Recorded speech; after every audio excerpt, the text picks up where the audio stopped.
राजधानी पटना में एक पुलिस जवान की हेयर ट्रांसप्लांट कराने के महज 24 घंटे के अंदर ही मौत हो गई है। बताते चले कि जो बिहार पुलिस के जवान थे, उनकी शादी होनी थी 11 मई को और आगे से बाल झड़ चुका था, जिसके बाद वो बोरिंग रोड में एक प्राइवेट हेयर केयर सेंटर के पास जाकर अपना ट्रीटमेंट करा रहे थे। उन्होंने अपना ट्रीटमेंट कराया और ट्रीटमेंट कराने के बाद जब वह घर पहुँचे तो रात में उन्हें समस्याएँ शुरू हो गई, बालों में जलन होने लगा और सीने में भी तेज़ दर्द शुरू हो गया, जिसके बाद आनन-फानन में हेयर केयर सेंटर लेकर के उनके जो साथी जवान हैं वो पहुँचे।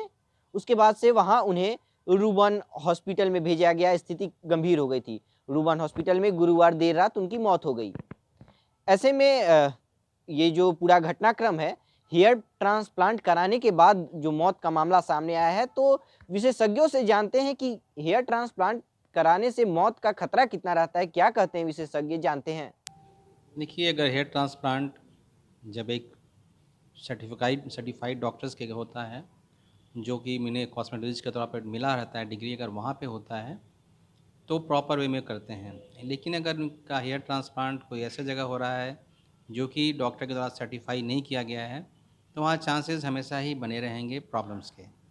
जहाँ तक डेथ की बात है, कोई भी सर्जरी, चाहे वो हेयर ट्रांसप्लांट का हो या इन जनरल कोई सर्जरी हो, उसमें 4 से 5% मॉर्टेलिटी के चांसेस रहता है।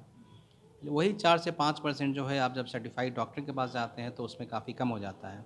लेकिन जो एक्सपर्ट नहीं होते हैं, उन्हें इसकी जानकारी नहीं रहती है, वो उसके पेशेंट की कोई भी मेडिकल कंडीशंस को जानते नहीं हैं, बस वो आँख बंद करके और उनका हेयर ट्रांसप्लांट कर देते हैं। तो ये चांसेस हो सकता है कि अगर प्रॉपर वे में नहीं किया हो तो मॉर्टेलिटी होने की संभावना रहती है।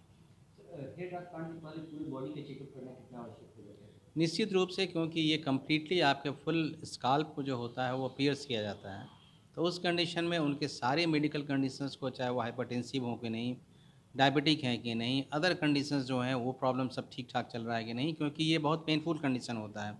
इवन कई बार जो होता है, जिस ढंग से पियर्स किया जाता है वो सिंपल कुछ भी नहीं हो और वो शॉक के चलते भी पेशेंट, पेन शॉक के चलते ही पेशेंट की डेथ होने की संभावना रहती है।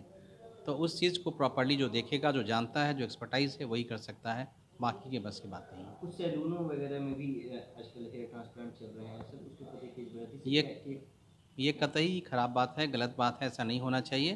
क्योंकि अगर वो हेयर सैलून और स्पा में जाकर के इस तरह का वो ट्रांसप्लांट करवाते हैं, पैसा कम लगने के चक्कर में, तो निश्चित रूप से वो अपनी जान से खेल रहे हैं और अपनी हर चीज़ से। ऐसा नहीं है कि हेयर ट्रांसप्लांट से सिर्फ़ उनके बाल, कई बार होता है कि उनका जो फेशियल डिसफिगरेशन हो जाता है, चेहरा जो है वो ख़राब हो जाता है।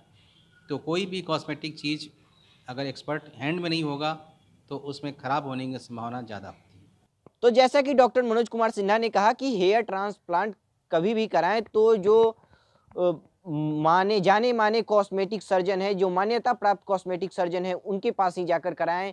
कोई भी बाजार में इन दिनों खुल गए हैं, कोई भी अप्रशिक्षित आदमी हेयर ट्रांसप्लांट कर रहा है। ऐसे में कई बार जो ट्रांसप्लांट करवाने वाले लोग होते हैं, उनकी मौत की खतरा बढ़ जाती है।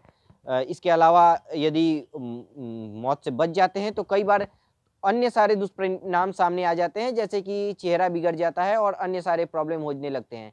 ऐसे में एक्सपर्ट का साफ कहना है कि जो हेयर ट्रांसप्लांट में कॉस्मेटिक सर्जन में एक्सपर्ट हैं, उन्हीं के पास जाकर के हेयर ट्रांसप्लांट कराएं और बीपी शुगर वाले लोग हैं तो हेयर ट्रांसप्लांट कराने से परहेज करें। ईटीवी भारत के लिए पटना से सहयोगी अशोक के साथ कृष्ण नंदन।